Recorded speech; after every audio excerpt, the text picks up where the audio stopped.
There's a live shot as Israeli Prime Minister Benjamin Netanyahu meets with President Obama. This video from just moments ago. It is their first face-to-face meeting in more than a year, regardless of the fact that the Prime Minister has been in the States twice during that time. There is a lot to talk about, as we just discussed. The security agreement between the two countries, which will mean increased money for Israel's security within their country. Also, the deal with Iran over the nuclear agreement is a very hot topic. Mideast peace efforts, what's left of them at this point, also on the agenda, and the waves of violence that have been hitting Israel in the wake of the violence in Palestinian areas as well. Here you see this unbelievable video. This woman's talking to this, and she pulls a knife out and starts going after this guy. And this is the kind of scene we have seen many, many times in recent weeks there. That was at the entrance to a Jewish settlement on the West Bank. The guard was slightly wounded and shot at the woman and wounded her. Bad situation that's unfolding there.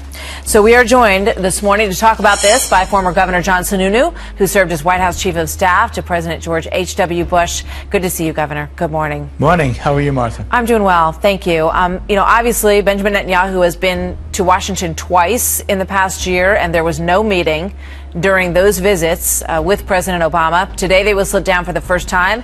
What do you expect? Well, I think the President and the Prime Minister are going to try and clarify the relationship that will exist for the last 14 months of the Obama administration. Surprisingly enough, there is one issue they might find agreement on, and that's the military aid package between the United States and Israel. But on everything else, there's just going to be no agreement. Obviously, they'll talk about their own disagreements on the Iran nuclear deal. They'll talk about their disagreements on the two-state solution, and they'll talk about their disagreements on settlements. This is a small piece of a much more complex set of problems the president has in a region that overall is in chaos. And frankly, my personal feeling is it's in chaos because of the ineptitude of this administration. Well, there is an irony, I suppose, in that Israel needs more military support, and they might argue that it's precisely because they've been put in more danger by this situation with Iran. And they've also, as we just showed, had an uptick in violence with Palestinians in their own regions as well. So, I mean, they're in a very, very tough situation. It is a tough situation. 11 Israelis have been killed. I think about 75 Palestinians have been killed in this period of renewed violence. And I'm sure the president will try and discuss some efforts to try and stabilize what's going on there. But to really get a stabilization, I think requires the Prime Minister and the Palestinians to start talking about at least something that will create a better tone out there. Yeah, I mean, every presidency in my lifetime has been, at least in part, characterized by an effort at reaching some sort of peace negotiation between the Israelis and the Palestinians. And by everything that I'm looking at this morning, that there's in no one's imagination is that possible in this presidency. No, it isn't. In the administration I served, George Herbert Walker Bush, at least we got them to come to Madrid and begin the process. But virtually since then, except for what Bill Clinton was able to put together and a little bit of what we have been able to see around the fringes, around the edges, there really hasn't been much progress. Yeah. In terms of the personal relationship, hasn't gone well by anybody's estimation. Is that important at this point, or do you think that they can sort of make an effort to patch things up? And if they do, what's possible? Well, again, going back to the administration I served in, I actually saw how important personal relationships were when George Herbert Walker Bush was able to deal with the Gorbachevs and the Thatchers and the Mitterrands and the Kohls around the world. I really do think that the personal relationship between the President of the United States and world leaders is an essential ingredient in getting anything significant accomplished in terms of foreign policy. We will see. Governor Sununu, thank you. Prime Minister of Israel Benjamin Netanyahu and President Obama sitting down in the Oval Office.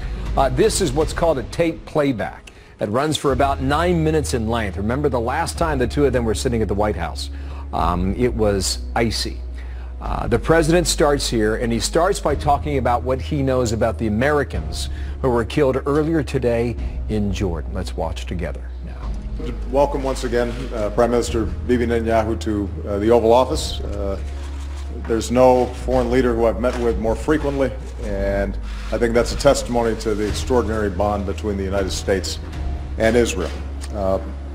Before I get started, I just want to say a brief word about the Jordanian attack that we discovered earlier. The fact that someone dressed in military uniform carried out an attack at a training facility in which it appears that there may have been 2 or 3 U.S. citizens killed and a number of other individuals injured. Obviously, a full investigation is taking place. We take this very seriously, and we'll be working closely with the Jordanians to determine exactly what happened. But at this stage, I want to just let everyone know that this is something we're paying close attention to, and at the point where the families have been notified, obviously our deepest condolences will be going out to them. I also want to extend my condolences to the Israeli people on the passing of former President Navon. Obviously, he was an important figure in Israeli politics, and we extend heartfelt condolences to his family. This is going to be an opportunity for the Prime Minister and myself to engage in a wide-ranging discussion on some of the most pressing security issues that both our countries face. It's no secret that the security environment in the Middle East has deteriorated in many areas, and as I've said repeatedly, the security of Israel is one of my top foreign policy priorities, and that has expressed itself not only in words but in deeds. We have closer military and intelligence cooperation than any 2 administrations in history. The military assistance that we provide, we consider not only an important part of our obligation to the security of the State of Israel, but also an important part of U.S. security infrastructure in the region, as we make sure that one of our closest allies can not only protect itself, but can also work with us in deterring terrorism and other security threats. In light of what continues to be a chaotic situation in Syria, this will give us an opportunity to discuss what's happening there. We'll have an opportunity to discuss how we can blunt the activities of ISIL, Hezbollah, other organizations in the region that carry out terrorist attacks. A lot of our time will be spent on a memorandum of understanding that we can potentially negotiate. It will be expiring in a couple of years, but we want to get a head start on that to make sure that both the United States and Israel can plan effectively for our defense needs going forward. We'll also have a chance to talk about how implementation of the Iran nuclear agreement is going. It's no secret that the Prime Minister and I have had a strong disagreement on this narrow issue, but we don't have a disagreement on the need to making sure that Iran does not get a nuclear weapon, and we don't have a disagreement about the importance of us blunting destabilizing activities that Iran may be taking place. And so we're going to be looking to make sure that we find common ground there. And we will also have an opportunity to discuss some of the concerns that both of us have around violence in the Palestinian territories.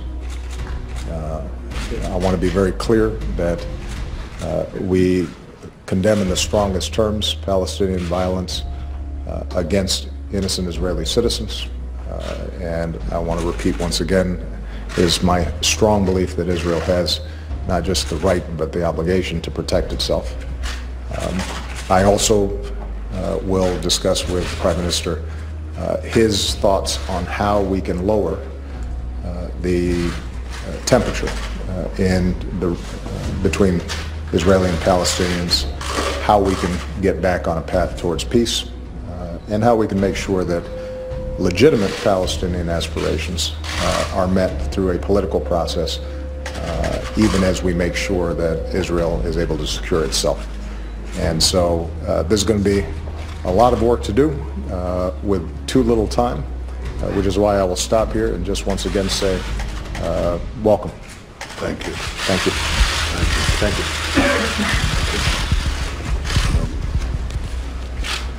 Mr. President, first let me express the condolences of the people of Israel for the loss of American lives. We're with you. We're with each other in more ways than one, and I want to thank you for this opportunity to strengthen our friendship, which is strong, strengthen our alliance, which is strong.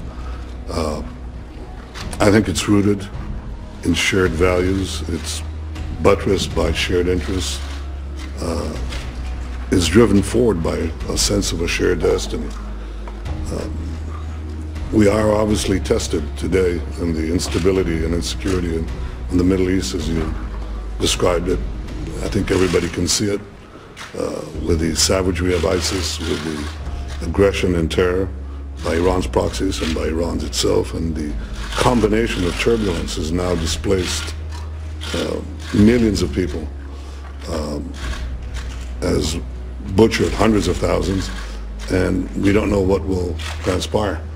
And I think this is a tremendously important opportunity for us to work together to see how we can defend ourselves against this aggression and this terror, how we can roll it back. It's a daunting task. Equally, I want to make it clear that we have not given up our hope for peace. We'll never give up our hope for peace. And I remain committed to a vision of peace, of two states for two peoples, a demilitarized Palestinian state that recognizes the Jewish state. I don't think that anyone should doubt Israel's determination to defend itself against terror and destruction, but neither should anyone doubt Israel's willingness to make peace with any of its neighbors that genuinely want to achieve peace with it. And I look forward to discussing with you practical ways in which we can lower the tension, increase stability, and move towards peace. And finally, Mr. President, I want to thank you for your commitment to further bolster Israel's security in the memorandum of understanding that we're discussing. Israel has shouldered a tremendous defense burden over the years, and we've done it with the generous assistance of the United States of America. And I want to express my appreciation to you, the appreciation of the people of Israel to you, for your efforts in this regard during our years of common service and what you are engaging in right now.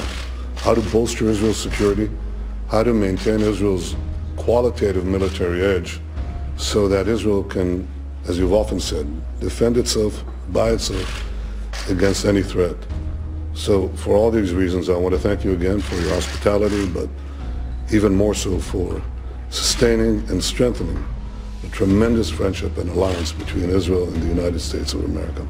Thank you very much, Mr. President. Thank you. Different scene, different environment today from the one that was pretty chilly last time around. These two men have plenty to talk about today. You sure do. Have a great day, everybody.